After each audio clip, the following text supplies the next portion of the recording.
on the road with Rainbow, where they had this promoter. He was a Danish guy, and in Paris, we'd arrived in Paris. I was with the group because we were working with the record company, and Richie had gone to this promoter. Went, "Can I have a word with you?" And he kept him talking in the lobby. He goes up to his room. The promoter goes up to his room, and there's not a stick of furniture in it. So, this is rock and roll, I suppose. We were rock and roll. So he goes back downstairs and he says, "There's no furniture in my room." And they went, "Oh, I'm terribly sorry, sir. Here's another key." And by the time he got up to that room, of course, there's no furniture in that at all. And there's roadies with like wardrobes and double beds and stuff going up and down in the lifts and dumping them on the service landings and things. So, yeah, been some funny ones. But quite often hotels, as long as you don't do too much damage, they think it's funny too. Breaks up their day. There was one hotel in Preston somewhere where the night manager used to join in.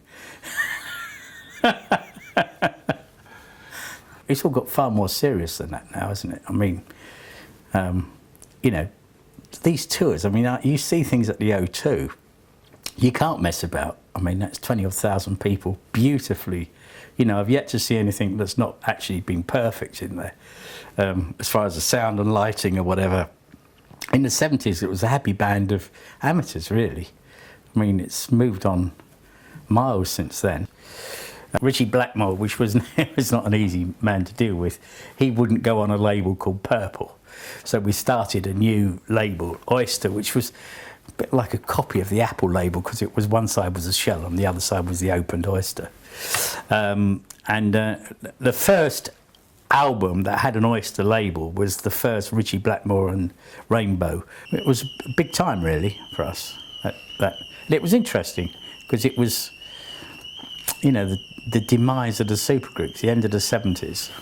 Rainbow had this Rainbow, was absolutely huge, that went across the stage.